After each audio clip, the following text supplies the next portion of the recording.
Welcome to the Temple of Scrolls, where documents dating back to the beginning of time are recorded and kept. These scrolls contain the sum of our wisdom from the past. Come, I will show you one. Herein are tales to advise both powerful kings and their lowly subjects. They are fables of an animal nature, strangely similar to its human counterpart.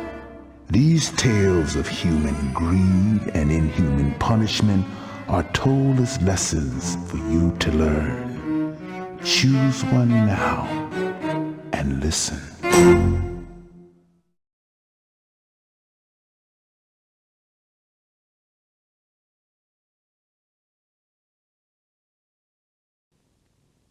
The dual nature of this disc allows you to either watch compact disc interactive or listen to compact disc audio. To listen to CD audio, simply place this disc in a CD audio player and you'll hear the fables accompanied by music. Or to watch this program in CD interactive, here's how you do it. Move your marker with your remote control to select the features of this program that you want. I'll move the marker now to show you how you can use it. To take control of the marker during these instructions, simply press an action button. If you need help at any time during this program, move your marker to the question mark and press an action button. If you want to exit the program at any time, move your marker to the temple and press an action button there. You can watch all of Aesop's fables one after the other, or you can play them one at a time. To play all the fables, move your marker to the picture of the storyteller and press an action button. The fables will play in sequence and you can watch them all. But if you want to select an individual fable, the mystery of Aesop's fables, the animal characters, or the game of mazes, move your marker to the appropriate picture on the scroll and press an action button. You'll hear the title of that feature and you can press an action button again to select it. If you can't find what you want, use your remote control to move the scroll in the direction you wish to go, either right or left. When you find what you want to play, use your remote control again to move your marker to the picture of it and press an action button. Once you've selected what you want, you can use any of the following features. If you move your marker to the triangle and press an action button, you can play the fable you've selected. If you want to pause in the middle of a fable, move your marker to the square and press an action button. To resume, choose the triangle and press an action button to play. To stop the fable at any time before it is finished and return to the selection screen, move your marker to the curved arrow and press an action button. When you want to learn the meaning of a fable, move your marker to the moral symbol and press an action button. You can interrupt the meaning at any time by choosing the curved arrow to return to the selection screen. To view the pictures at your own pace, move your marker to the rectangle and press an action button. Then use the arrows down on the control bar to page through the pictures that illustrate the selection, one button press at a time. You can move forward or back again as you choose. When you're finished viewing the pictures, just move your marker to the curved arrow and you'll return to the selection screen. To leave this section and return to the scroll, press the return arrow again. To learn more about the type of human character which each animal in Aesop's fables represents, just select the Animal Characters feature. You'll view a screen full of the animals that populate these fables. If you can't find the animal you want to learn about, move your remote control right or left to find additional animals in their natural setting. When you find the animal you want, just move your marker to it and press an action button to see a brief segment about that animal. You can stop the segment at any time by choosing to pause it or by returning to the animal selection screen. To leave the animal selection screen and return to the scroll, press the return arrow again. Also, there is a game available on this program. If you want to play, move your marker to the game picture on the scroll and press an action button. You'll go directly to the game selection screen. Select the level of difficulty you want, 3 for hard, 2 for medium, or 1 for easy, by moving your marker to the appropriate number and pressing an action button. If you want to return to the game selection screen and select another difficulty level, move your marker to the curved arrow at any time and press an action button. If you want to go back to the scroll, simply press return again. Now it's your turn to explore the dark fables of Aesop.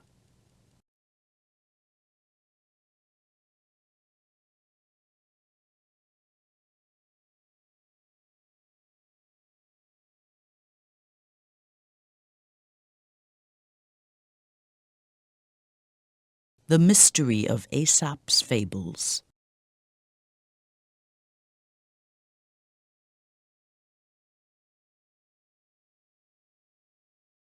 The Hare and the Tortoise.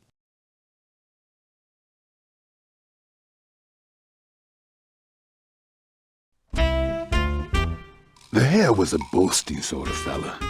He loved to brag that he was faster than any other animal. One day, he told a group of them, "It's true, you know. I haven't been beaten once, and I challenge anyone to try." When the slowest animal of all, the tortoise, stepped forward, the hare was amazed. The tortoise declared, "I accept your challenge. I will race you, hare." The hare's amazement turned to laughter. "You must be joking. I could beat you running backwards." "You can do your bragging after the race," said the tortoise. And so the next day, the other animals lined up to set a race course.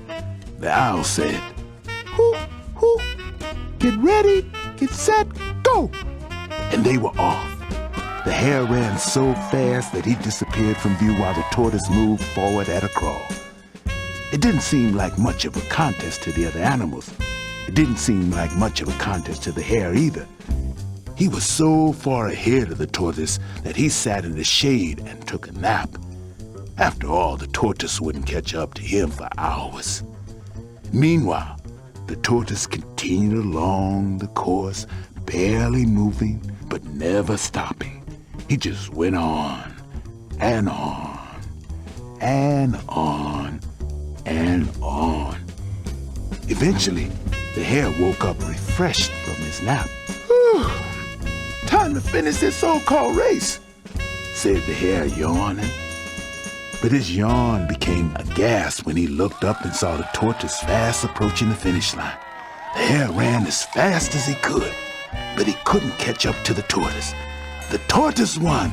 The crowd of animals cheered him. The hare exclaimed, "I just can't believe it. How could this happen?" The tortoise turned toward the hare and explained, "There's no animal faster than you, hare, but slow and steady wins the race."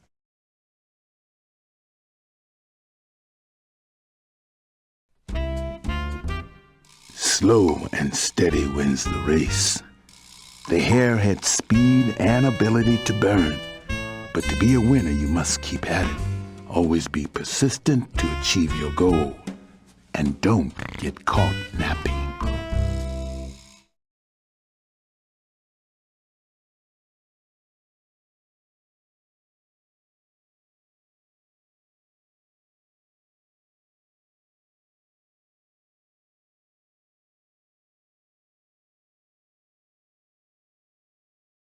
The Swallow and the Other Birds.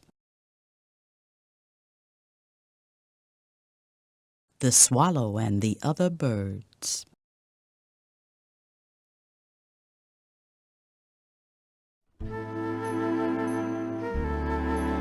A group of birds watched as a farmer planted seeds in a field. One of the birds, a swallow, became very nervous and said, "Beware of that man. He is dangerous." But the other birds laughed and called the swallow an alarmist. "But he is dangerous," insisted the swallow. "We must pick up every seed he sows, or we will all be destroyed. Come, help me." And so the swallow went to pick up the seeds. But no matter how hard she tried, no one bird could get them all. The other birds laughed even harder. "Why is she getting in such a bother over a few seeds?" one of them wondered. The swallow returned and insisted that she was not exaggerating the danger. "Those are hemp seeds, which will turn into plants. The plants will be harvested and turned into cord, which will be woven into nets, and the nets will be used to capture birds like us." Sometime later, the very bird who had laughed the most was caught in a net made from the plants that had grown from the hemp seed. "I am so sorry I didn't listen," he told the swallow. And the swallow replied, "I tried to warn you. You must destroy the seed of evil, or it will grow up to destroy you."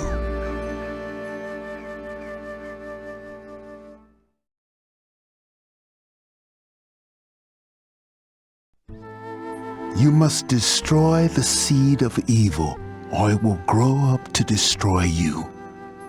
Do not ignore small problems. Small problems become big ones. Solve them before they grow too large to ever solve.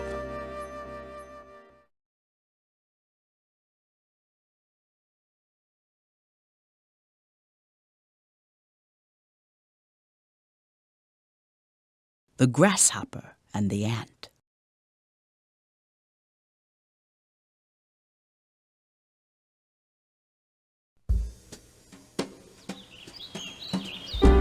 It was a glorious summer day, and the grasshopper was singing and chirping and singing. What a grand day! What a splendid day! Suddenly, the grasshopper saw an ant passing by, struggling to carry a kernel of corn. The grasshopper spoke to the ant. "Greetings, friend ant. Why not stop and chat a while? It's too beautiful a day to waste working so hard." But the ant shook his head and said, "I cannot stop and chat. I must store up food for the winter ahead. I suggest you do the same." The grasshopper laughed at the ant's words. "Winter? Oh, that's months away, and I have plenty of food for now." But the ant did not stop his work. He toiled and struggled all that day, and the next, and the next, while the grasshopper sang and hopped to his heart's content. The days moved swiftly toward winter. One cold and frosty morning, the grasshopper saw the ant again, and he spoke. "Friend ant, could you spare some food for a hungry grasshopper?" The ant scowled at the grasshopper. "So you sang all summer, and now you can dance all winter. I will not give up my hard-earned food." And so the grasshopper sadly turned away, realizing for the first time that in good times it is best to set something aside for bad times.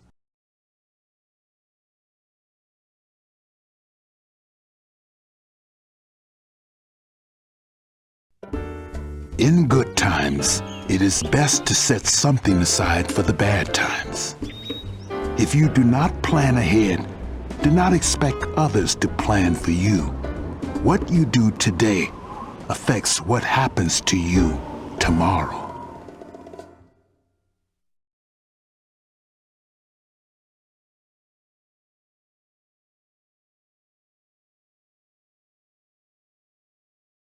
The Wolf and the Lamb. The Wolf and the Lamb.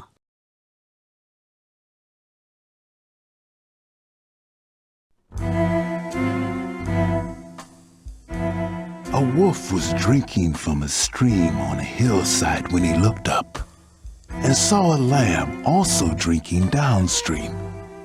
The little lamb looked quite delicious, so the wolf thought of an excuse to grab him. Hey, what do you think you're doing, young lamb, muddying my drinking water that way? The lamb, though timid and afraid, replied, Sir, the water may be muddy, but not because of me. You see, it runs down from you to me, not the other way around. This reply, though reasonable, did not deter the wolf, who moved closer and spoke again. Young lamb, tell me, why did you call me a bad name last year? Sir, I could not have called you a bad name then, as I am only now 6 months old. I was not alive last year. Again, the wolf did not want to hear what the lamb was saying. He moved closer still, bared his teeth and said, Young lamb, if it was not you who called me the name, it was your father, and that is close enough for me.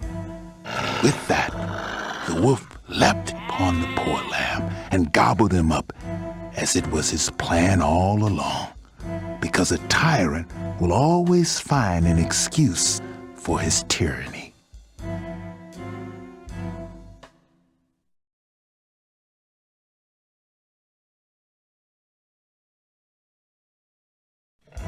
A tyrant will always find an excuse for his tyranny.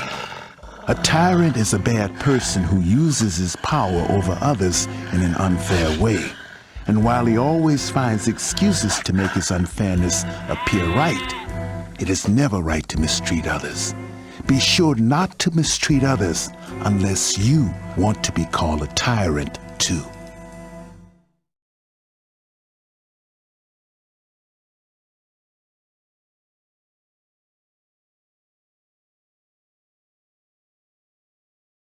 The Fox and the Crow.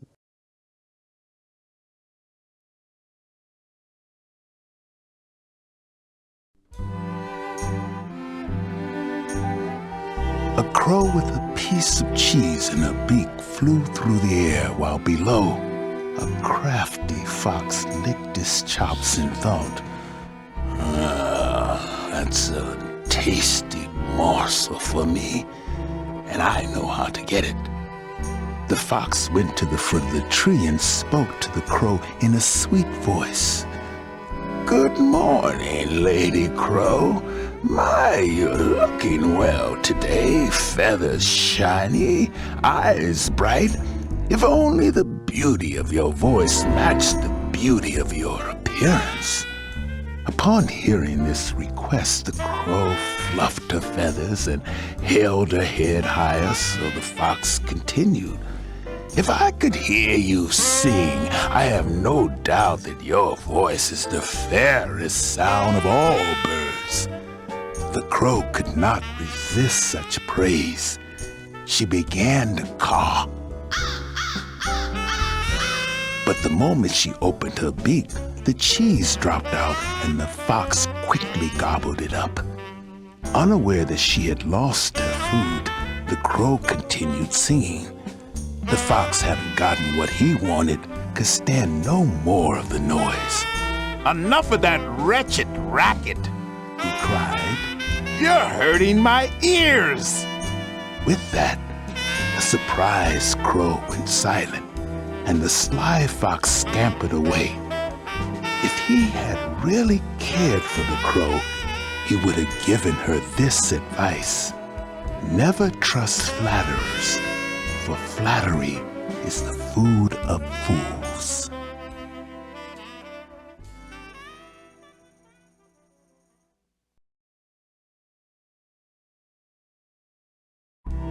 Never trust flatterers, for flattery is the food of fools.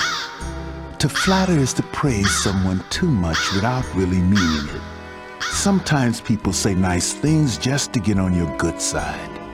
If you believe that someone is flattering you, think about what that person may want in return, and if you want to give it to him.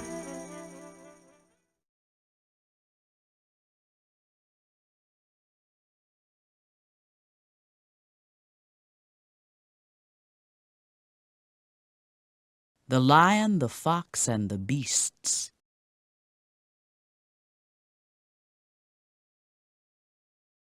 For many years, the old lion was respected and feared for his strength, speed, and cunning mind. He was king of the jungle. So it was a surprise when the lion sent word by his messenger to all the other creatures. "He's sick and near death," said the messenger. The lion would no longer be able to leave his cave, so the other animals should no longer fear him, but rather should visit him to hear his last will and testament. "Bah, our king dying?" wondered the goat, who decided he must go and hear the lion's last wishes. And so the goat entered the lion's cave and was inside for a very long time. The sheep, too, worried that the old lion was not well, went into the cave. While the sheep were still inside, the calf entered the cave, too. And so it continued that the deer followed the calf, and the ducks followed as well. After a long period of time, the lion, looking perfectly healthy, emerged from his cave. He seemed very surprised to see the fox lingering outside.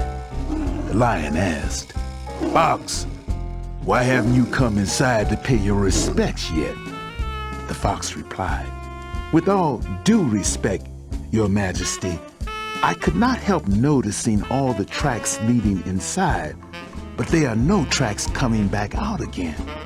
I will not go in until all the animals that entered your cave come out." The fox then trotted a safe distance from the lion, because he was clever enough to know that it is easier to get into the hands of the enemy than to get out again.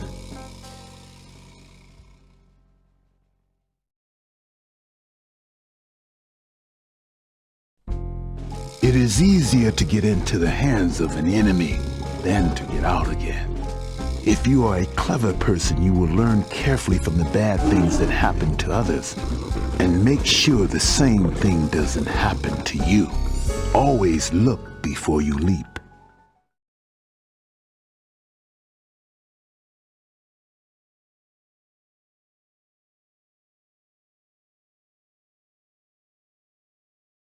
The Dog and His Shadow.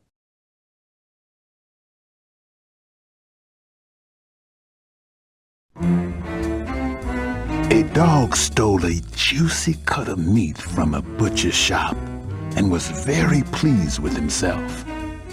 On his way home to dine on the meat, he crossed over a river and caught a glimpse of his own shadow reflected in the water. The dog thought, "Another dog with another piece of meat. I can grab that meat and have enough for 2 days." But when the dog snapped at the meat in the reflection, he dropped the meat he had in his mouth. It sank to the bottom of the river. The dog jumped in after it. Before long, he was fighting for his life and barely managed to make it to shore. He would return home very wet and very hungry. If only he had remembered that he who desires to have another man's good often loses his own.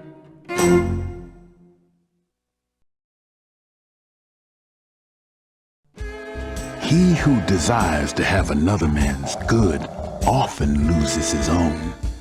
So be very careful not to lose what you have in trying to get what someone else has. By wanting too much, you may end up with nothing.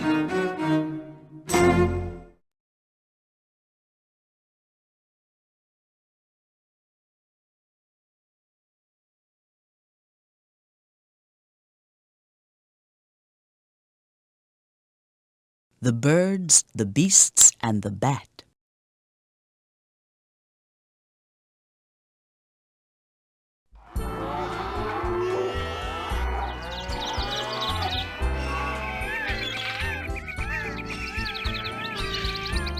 There was a time when the birds and the beasts went to war against one another. In the middle of the war, the birds passed by a solitary bat seated on his perch. "Come join us in our fight," the birds asked the bat. But the bat merely replied, "I am a beast." And so the birds went on without him. Later, as the beasts passed by the bat, they said, "Come join us in our fight." But this time the bat replied, "I am a bird." And so the beasts went on too. The bat was quite pleased with himself for staying out of the war. But then something unexpected happened. The birds and the beasts made peace. The war was over. When he learned of the agreement, the bat flew to the bird celebration and asked if he could join in. But the birds wanted nothing to do with him. "You did not join us in battle. You may not join us in victory." The bat felt outcast, but he had an idea. He flew to the beast celebration and asked if he could join them. But the king of the beasts replied, "You did not join us in battle. You may not join us in victory." And with that, the beasts chased the bat away. Ever since that day, the bat lives in caves and hollow trees by day, not daring to show his face until night. Because he realized too late that he who is neither one thing nor the other has no friends.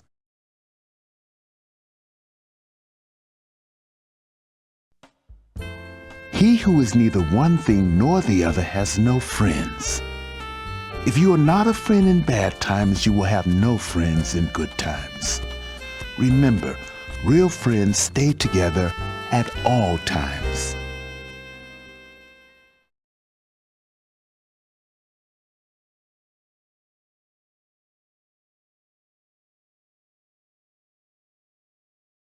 The Horse, the Hunter, and the Stag.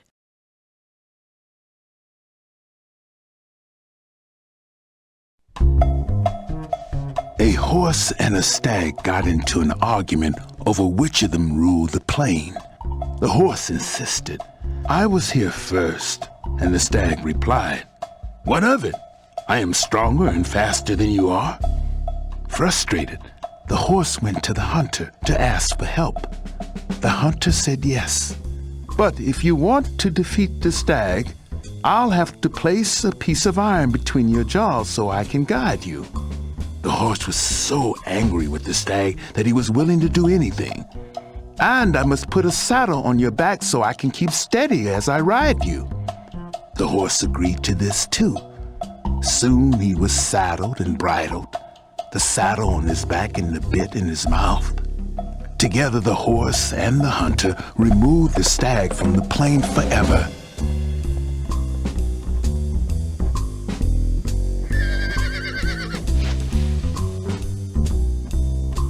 Finished with their work, the horse said to the hunter, "Thank you for your help. Now please remove these painful objects from my mouth and back."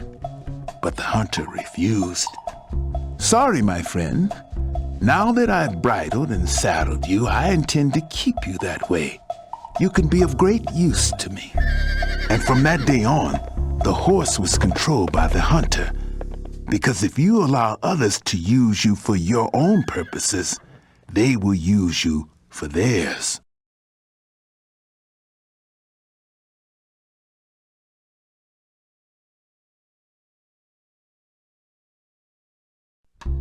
If you allow others to use you for your own purposes, they will use you for theirs. People are often caught in traps which they set for others. Scheme with someone to hurt someone else, and there may be a second victim to your scheme. You.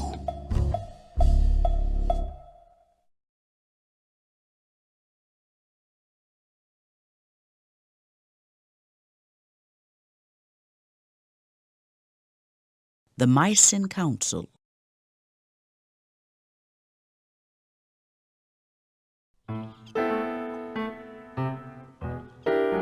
One day, the mice called a meeting. Everyone there was in an uproar.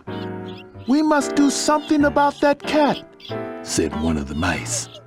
"We can never really enjoy our lives until he stops stalking us. Let's set a trap for him. We should tie his tail to a tree, throw him to the dogs." In spite of their anger, the mice could not think of a solution to their problem until one young mouse arose and made a bold proposal. "We should tie a bell around the cat's neck. Then we'll always know when he's coming." "Hurrah! Hurrah! Great!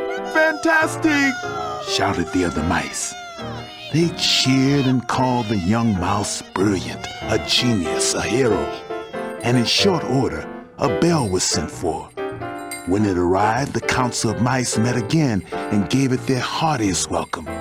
The bell would be the end of all their troubles.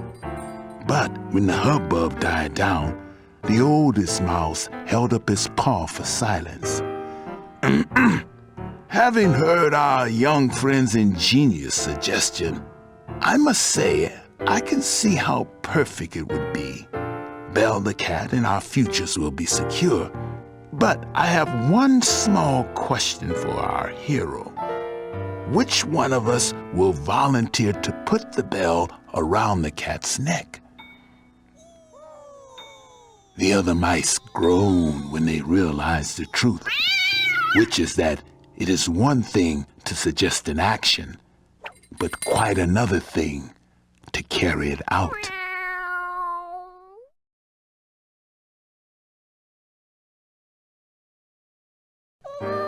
It is one thing to suggest an action, but quite another thing to carry it out. Some ideas are easier said than done, because an idea is a solution only if you can do something with it. So beware of easy answers to difficult problems.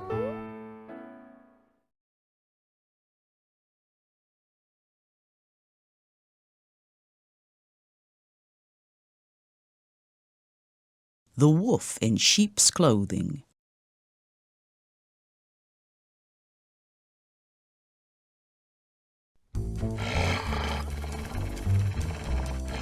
There was a hungry wolf who wanted to prey on a nearby flock of sheep. But a shepherd and his dogs watched over the flock, and the wolf had no opportunity to strike. Until one day, the wolf found the skin of a sheep that had been left out to dry by the shepherd. By putting the sheepskin over its own fur, the wolf was able to join the sheep in the pasture undetected. The shepherd and his dogs did not notice anything odd about the flock, and the wolf delighted in how clever he was. That night, when the flock was penned in, the wolf roamed among the sheep, deciding which one he would pick for his dinner. But at the same time, the shepherd entered the pen to find himself some dinner too. "Which cut of mutton will I eat tonight?" wondered the shepherd, as he grabbed the wolf, thinking he was a sheep, and slit his throat with a knife, proving that he who tries to fool others may end up being fooled himself.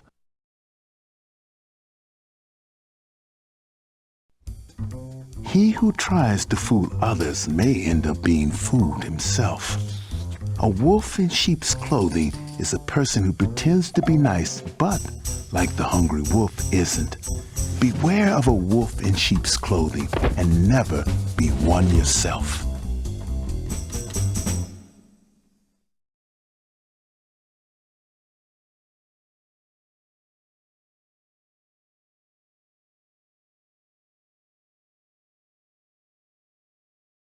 The Frogs Desiring a King.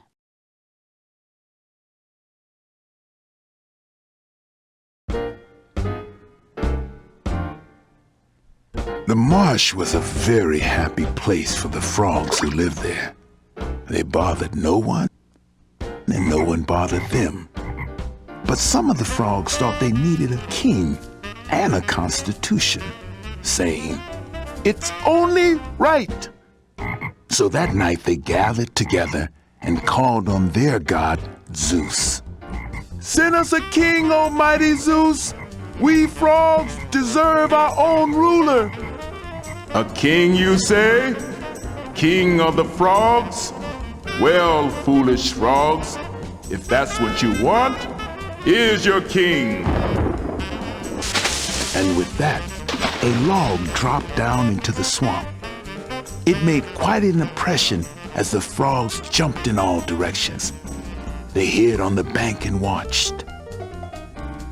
They watched for hours, and when they observed that the log did not move, the boldest of the frogs went to investigate.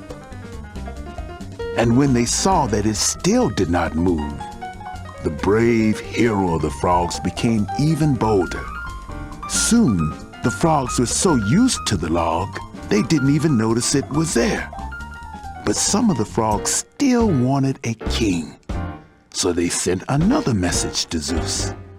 This time the message said, "Almighty Zeus, we frogs want a real king who will rule over us. We want one now." Zeus did not like being told what to do, and he said, "Foolish frogs, if you demand a king, I'll give you a king." So Zeus sent a stork down to the swamp, which quickly began gobbling up all the frogs there. The frogs soon wished they had never demanded a king, but it was too late. An angry Zeus gave them one last word of advice. "Foolish frogs, don't you know? For leadership, look to yourself, not others."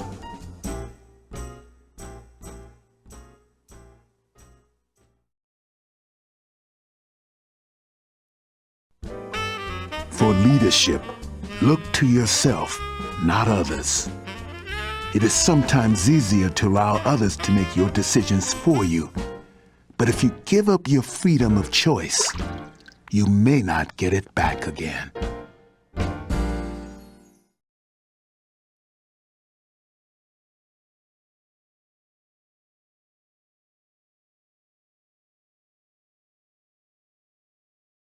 The Mazes.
The animal characters.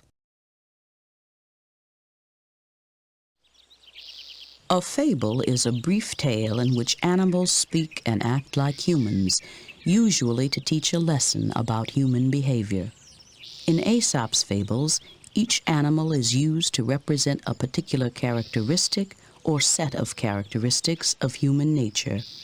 To learn more about the human character of each animal as Aesop portrayed it, move your marker to the picture of that animal and press an action button. Dog. Dogs are greedy for food, even to the point of being willing to be enslaved to get it.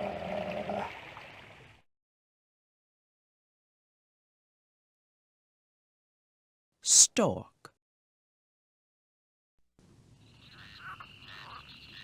The stork appears as a very clever bird who can be an instrument of the gods against others.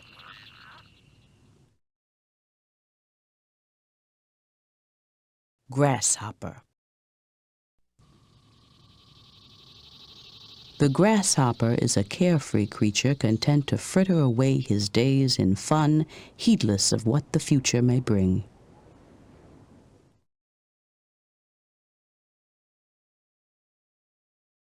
Lamb. The poor lamb is an innocent victim who never understands why others might want to take advantage of him.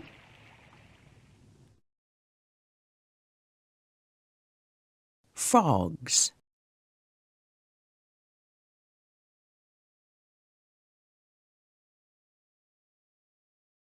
Frogs. Frogs are depicted as foolish and vain. They think they're more than they are and also less than they could be.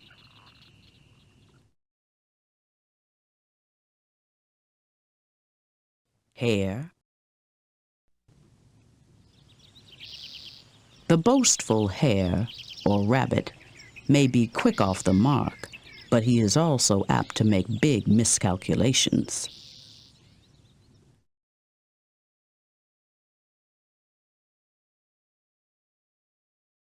Crow. The crow is always involved in getting his food and water.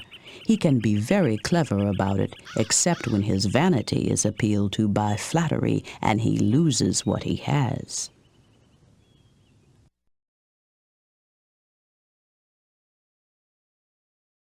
Wolf.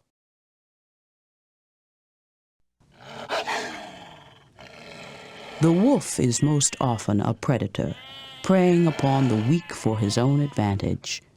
Although he uses cunning and cleverness, he is capable of being outwitted by anyone wise enough to know his bad motives.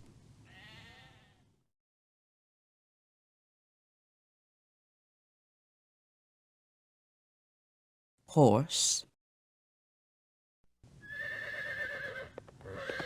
The horse is fast and competitive, but easily tricked and enslaved by man.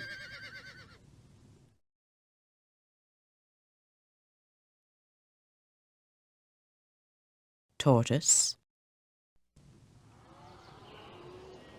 Though slow and plodding, the tortoise is a steady worker who never gives up.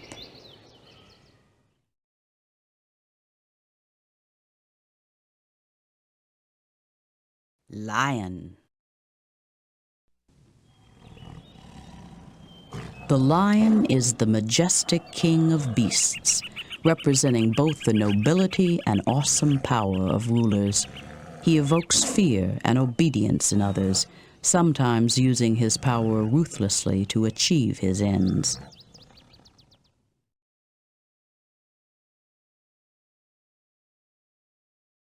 Fox.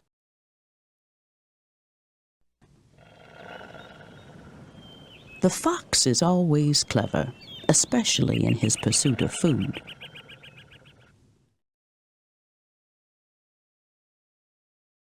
Ant.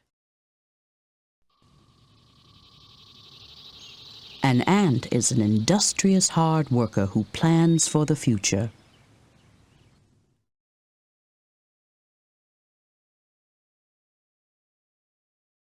Mouse. Mice represent ordinary people. Although small and threatened by the size and power of larger animals, mice can, when called upon, be thoughtful, dependable, and even heroic.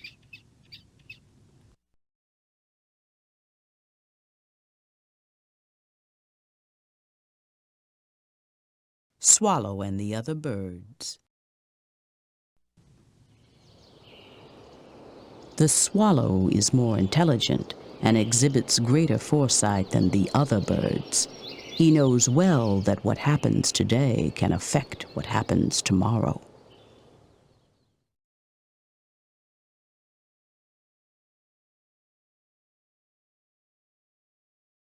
Bat.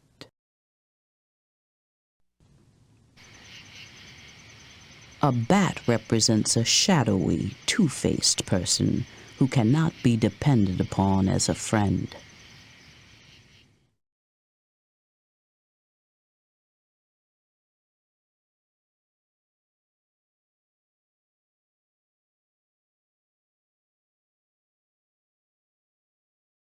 The Mystery of Aesop's Fables.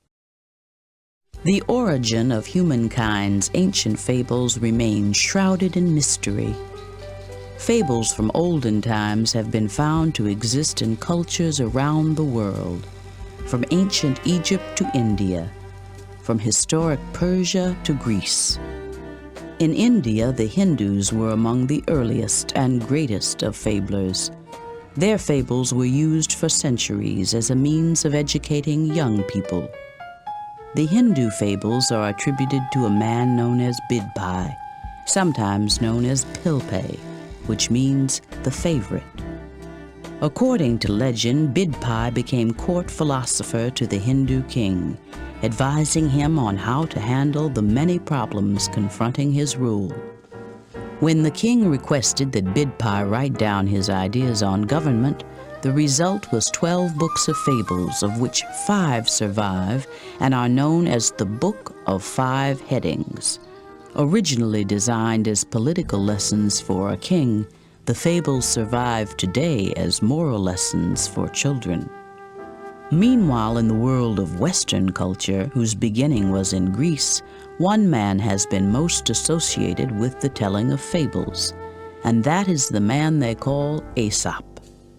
It is unlikely that Aesop read Bidpai's Book of 5 Headings, since at that time books were handwritten and not many copies existed.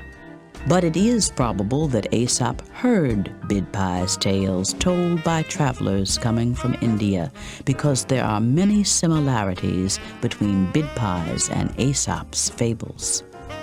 As for Aesop, not much is known about him. Most scholars believe that he was an African born in Greece around the year 620 BC. Many accounts picture him as a hunchback, while others claim that he had a speech impediment. Early in his life, Aesop was a slave, living in the household of a family called Jadman. But his master was so impressed with Aesop's wit and wisdom that Aesop was given his freedom. He became famous for his fables, and King Croesus chose the former slave to travel throughout his kingdom to solve the political problems that arose in the many Greek republics. The story is told that Aesop was sent to Delphi to distribute gold among the citizens. When he arrived, he was disgusted by the greediness of the Delphians and refused to release the money with which he was entrusted.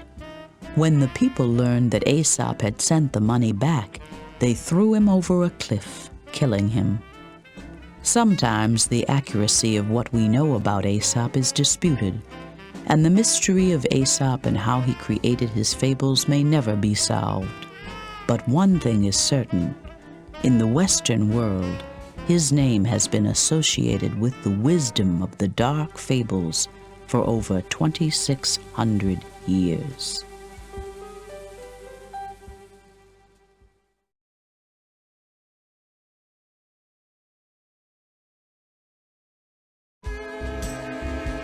the meanings of the stories are clear. Take heed of the wisdom in these fables, or suffer the consequences. And remember, this temple of scrolls is always open. I'll be waiting for you here.